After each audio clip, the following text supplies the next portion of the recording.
একটি মাত্র মশলা ব্যবহার করলেই এই কাতলা মাছের স্বাদ হয়ে যাবে দুর্দান্ত। পুরনো দিনের মা ঠাকুমার হাতের এই কাতলা মাছ বা পোনা মাছের ঝোলের স্বাদ পেতে চাইলে অবশ্যই একবার এইভাবে কাতলা মাছের ঝোল রেসিপিটা কিন্তু তৈরি করে দেখতে পারো। বাজার থেকে আনা এই কাতলা মাছগুলো সবার প্রথম আমি ধুয়ে জল ঝরিয়ে নিয়েছি। তারপর বেশ অনেকখানি কিন্তু আমি এখানে হলুদ আর বেশ কিছুটা মতো নুন মাখিয়ে রেখে দিয়েছিলাম তো 30 মিনিটসের জন্য। তো সুন্দরভাবে নুন আর হলুদ মাখাতে হয় মাছে, মানে এতটাই আমি নুন আর হলুদের এখানে ব্যবহার করেছি যাতে মাছের গায়ের ওপরের অংশটা মানে হলুদের কারণে ড্রাই হয়ে যায়। এতে মাছ ভাজা দুর্দান্ত সুস্বাদু হয়। মাছ ভাজা যদি খেতে হয় এইভাবেই কিন্তু নুন হলুদ সুন্দর করে মাখিয়ে নিয়ে কিন্তু মাছ ভাজতে হয়। তো দেখো, এই যে ছোট্ট একটি টিপস দিলাম এটা অবশ্যই কিন্তু নতুন রাঁধুনিদের জন্য। তো আশা করি কম বেশি সকলেই মাছ ভাজতে জানো। তো চলো এইভাবে সুন্দর করে মাছটাকে কিন্তু নুন হলুদ মাখিয়ে রেখে দেব 30 মিনিটের জন্য।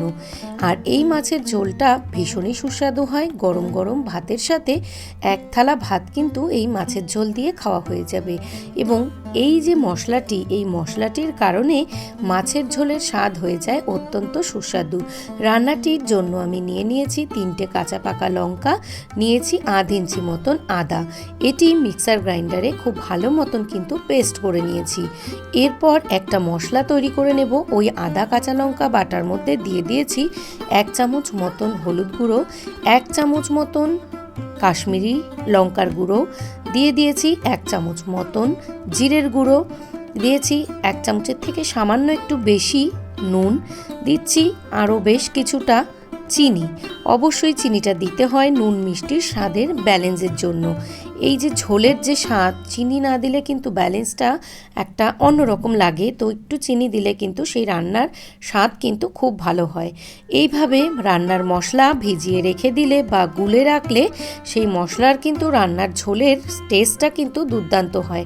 আর এই যে মশলা বলেছিলাম তার মধ্যে আছে 1 চামচ ধনে, 1 চামচ জিরে, আর নিয়েছি 4 থেকে 5টা এলাচ।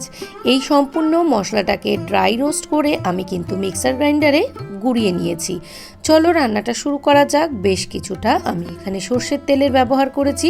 সর্ষের তেলটা গরম হয়ে যাওয়ার পর 1/2 চামচ কালো জিরে, 1/2 চামচ সাদা জিরে ফোড়ন দিয়ে মাছটাকে খুব সুন্দরভাবে গ্যাসের ফ্লেম মিডিয়াম টু লোতে রেখে বাদামি বর্ণের করে সুন্দরভাবে কিন্তু ভেজে নেব।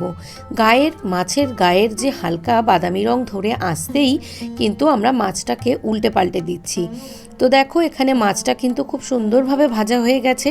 তো কারা কারা এইরকম শুধু শুধু মাছ ভাজা গরম ভাতের সাথে খেতে পছন্দ করো অবশ্যই কিন্তু কমেন্টের মাধ্যমে জানিও। তো দেখো আমাদের এখানে কিন্তু মাছটা পুরোপুরি ভাজা কমপ্লিট।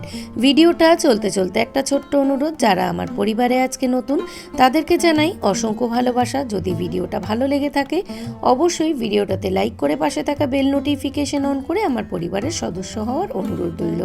মাছ ভাজা আমাদের পুরোপুরি কমপ্লিট। আর এই মাছের ঝোলটি তৈরি করার জন্য আমি এখানে বেশ কিছুটা আলুর ব্যবহার করব। বাঙালির মাছের ঝোল হবে এবং তাতে আলু থাকবে না, সেটা কি করে সম্ভব? তো দেখো আমি এখানে 2টো আলু নিয়েছি ছোট, সেটাকে আমি হাফ করে আমি একটা আলুকে 4 পিস করে কেটে নিয়েছি। আলুটা আমরা কিন্তু খুব সুন্দরভাবে তেলে ভেজে আগে থেকে যে মশলাটি করেছিলাম সেই মশলাটি দিয়ে সুন্দরভাবে কিন্তু আমরা কষিয়ে নিয়েছি বেশ কিছুক্ষণের জন্য। এবং কষানো হয়ে যাওয়ার পর বেশ কিছুটা গরম জল ব্যবহার করেছি। যে যতটা পরিমাণ ঝোল পছন্দ করো ততটা পরিমাণে কিন্তু এখানে গরম জলের ব্যবহার করবে। তো দেখো সুন্দরভাবে কিন্তু ঝোলটা ফুটে আসার পর এখানে মাছগুলো দিয়ে একটু 5 থেকে 10 মিনিটের জন্য ঝোলটা কুক হতে দেব। আর এই যে মশলাটা যেটা তৈরি করেছিলাম জাস্ট এই মশলাটা নামানোর আগে দিয়ে একবার ফুটিয়েই কিন্তু গ্যাসের ফ্লেমটা বন্ধ করে দেব এবং এটাকে বেশ কিছুক্ষণ স্ট্যান্ডিং টাইমে রেখে দেব, যাতে সম্পূর্ণ মশলার অ্যারোমা বা ফ্লেভার যেটাই বলো না কেন মাছের মধ্যে যাতে খুব সুন্দরভাবে ঢুকে যায়। তো দেখো এখানে কিন্তু আমাদের মাছের ঝোলটা একদম সম্পূর্ণ তৈরি। তো দেখে বলো যে ঝোলের কালারটা কেমন হয়েছে এবং খেতে কেমন হয়েছে, সেটা তো দেখে বুঝতেই পারছো। তো তোমরাও পারলে এরকম মাছের ঝোল বানিয়ে নিতে পারো। তো চলো আজকের মতো টাটা, সকলে ভালো থেকো।